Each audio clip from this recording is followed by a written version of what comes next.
La Segunda Guerra Mundial termina en mayo de 1945.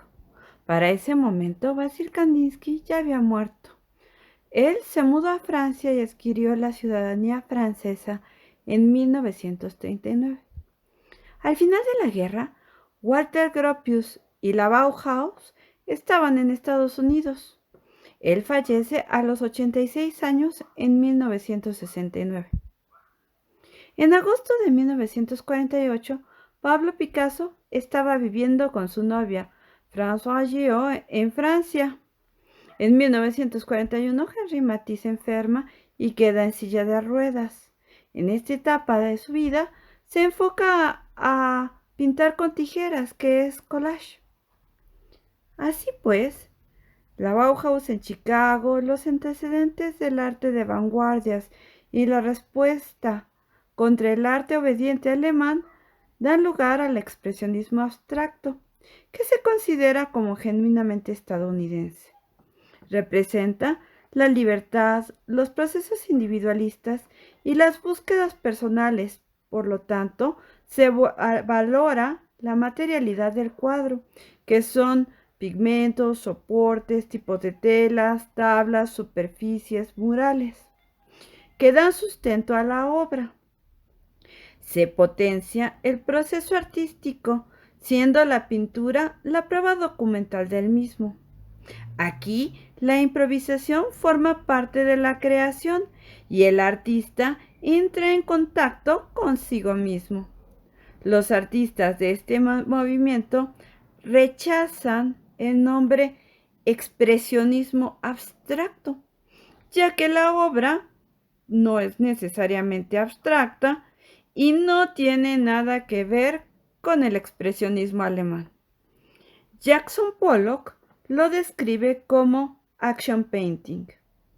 Entonces, surgen diversas manifestaciones de arte concreto, donde ya no hay una representación como elemento de inspiración, como por ejemplo el op art, que es un arte óptico, el cual busca la confusión a través de la relación entre lo que se ve y lo que se interpreta.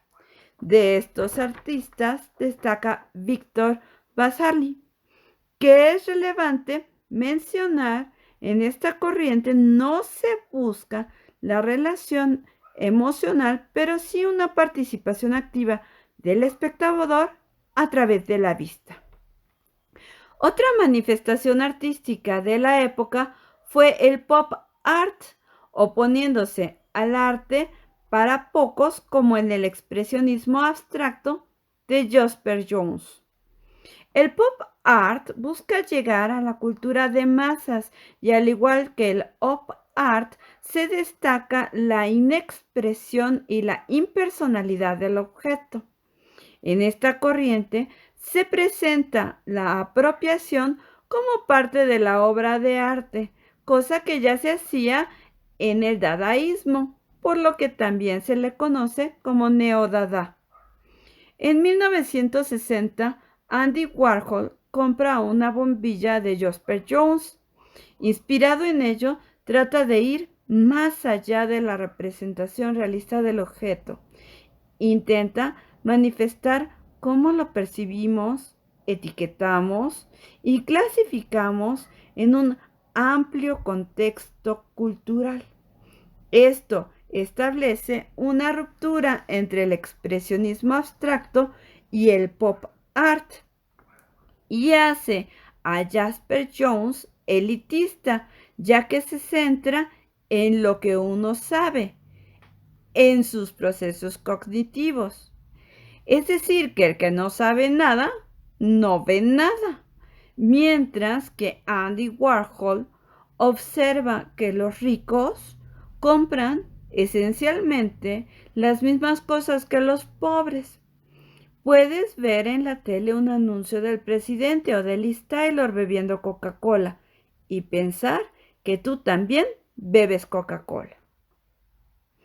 Como contrapeso al colorido saturado del pop art, se presenta el minimal art. Se podría pensar que el minimalismo es una actitud, una oposición adoptada por el artista en algún momento en el que busca una reducción de sus pensamientos, restar hasta que todo encaje. Como antecedente, Miles Van Gogh desarrolla la silla volada en Bauhaus en 1927. Él mantuvo una postura tibia con relación a los nazis y fue el último profesor de Bauhaus en emigrar, y solo lo hizo cuando le ofrecieron dirigir el futuro Illinois Institute of Technology en Chicago, y aunque es un gran exponente del land art, es más conocido por su frase minimalista: menos es más. Así, los artistas dejaron el arte abstracto para llegar a una simplificación de las formas que frecuentemente quedaban reducidas a unas cuantas figuras de repetición. La eliminación de elementos expresivos conduce a representar superficies completamente monócromas. El minimalismo fue una corriente más arquitectónica y escultórica que pictórica. Sin embargo, Frank Stella realizó estudios en los que, como el expresionismo abstracto, importa la materialidad del cuadro. Aquí se representa la dicotomía lienzo-objeto, lo que se opone al sentimiento del crítico de arte Clement Greenberg y otros modernistas que defienden que cada medio y cada forma debe ser pura, sin solapamiento con otros medios. Lo que conduce posteriormente al arte conceptual, que es una reacción determinante a la postura de Greenberg, ya que las ideas prevalecen sobre los aspectos formales o sensibles, regresando a que el arte se da en el proceso mental del espectador. No es algo nuevo. Lo hizo René Magritte en 1929, cuando dice: mi propósito al pintar es hacer visible el pensamiento. Lo hizo Marcel Duchamp en 1917 con su Ready-Make Fuente, que se cree que en realidad fue obra original de Elsa von Freytag.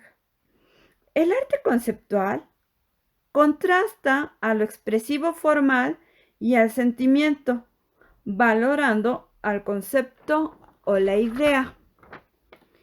Joseph Kuss desarrolla un manifiesto, Art After Philosophy, donde explora la desmaterialización del arte. De no ser por los pioneros del arte conceptual, no tendríamos la obra maravillosa de Jeff Koons hoy.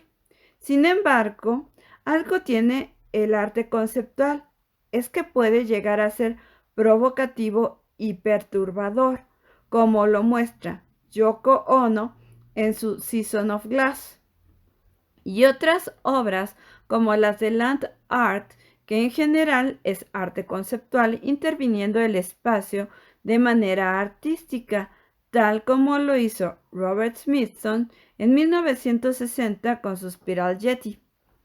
Las obras del Land Art están enlazadas con el paisaje natural en general y usan como medio tal recurso natural. A Line Made by Walking de Richard Long y Campo de Relámpagos de Walter de María nos permiten conceptualizar de la relevancia entre la relación del hombre y la naturaleza, así como de nuestra responsabilidad ecológica. También de responsabilidad social surge el arte povera, que basa su estética en las relaciones entre el objeto y su configuración, valorando dos aspectos.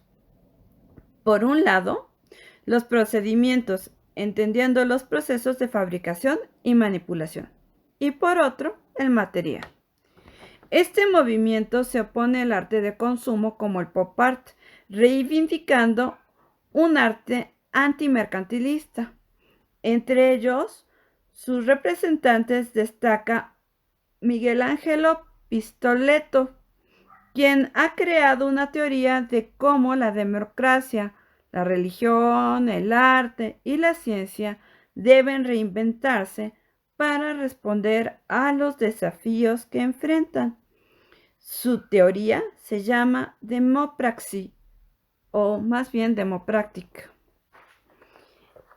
El arte de posguerra busca sintonía con el espectador, usa caminos diversos.